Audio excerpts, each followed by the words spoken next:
Magandang araw! For today's ulam, ang lulutuin ko ay perfect sa matatanda at pwede rin sa bata. Perfect talaga ito sa aking mamaliit na itlogan dahil sabaw is life! 10 a.m. pa nga lang ngayon pero nagluto ako ng maaga. Gawa ng pauwi na kasi si Kuya Kian. At yung mamalaki itlogan ko pauwi na rin. Madaling araw pa sila umalis ng bahay. Kaya magpisahan ko na.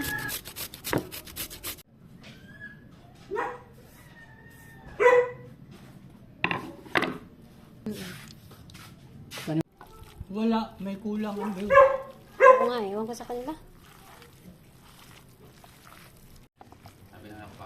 Ay, Patindi natin yan ha. walang gastusin. Kailan pa mawawalan? Hindi, pag natapos na yung mga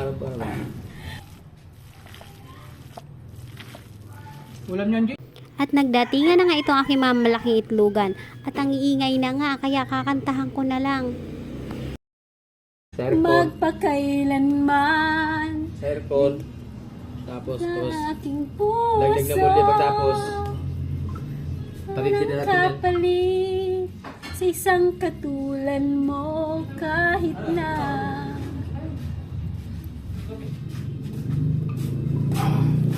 tawang iibigin ko.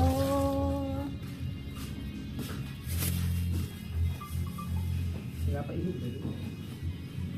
Magpakailanman Umiinit na. dito sa Bili aking ka. puso wala nang papalit ang sangkatulan mo kahit na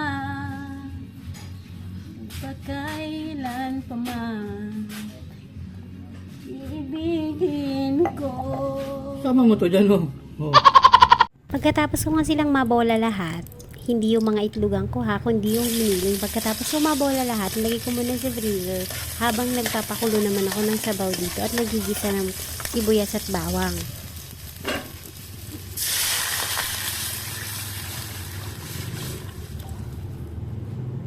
Pero nagbago ang isip ko, hindi ko nahintay na kumulo kasi gutom na nga itong aking mamalaking itlogan. Ayaw nang umalis sa tabi ko, kaya drop, drop, drop. Drop the balls. So dahil mabilisan na nga, fast forward na natin times 3. Pagkalagay ko ng mga bola-bola, itinimplahan ko na kaagad ng patis. Kunti na lang pala ang natira kong patis, kaya nagdagdag na ako ng asin, paminta, at saka kung ano pang pampalasa. Kayo nang bahala pag kayo ang nagluto ah. Pagkakulo niyan, itinanggal ko lang yung mapalutang-lutang na bad cholesterol. Ay, bad cholesterol, may ganun. Na nga lahat, inilagay ko na itong aking pangmalakasang patola. Napakaganda ng patola na nabili ko dahil batang-bata pa.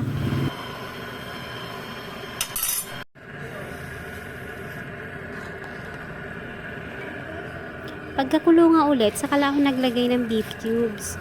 Tapos nilagay ko na yung miswa. At sa naririnig nyo nga, lumabas na rin na ang bunsong itlogan. Sa tingin ko, gutom na rin siya. Tamang-tama, luto na tong aking sabaw. Paborito niya to.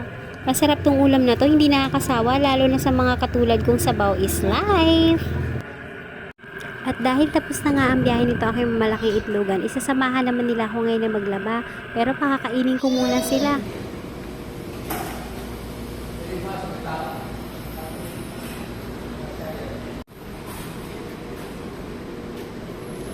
Preparing to sleep na yan. Ito pa isa, preparing to sleep. Konting sandal tulog. Ah, see, di ba? Kunwari lang yan, pero antok talaga.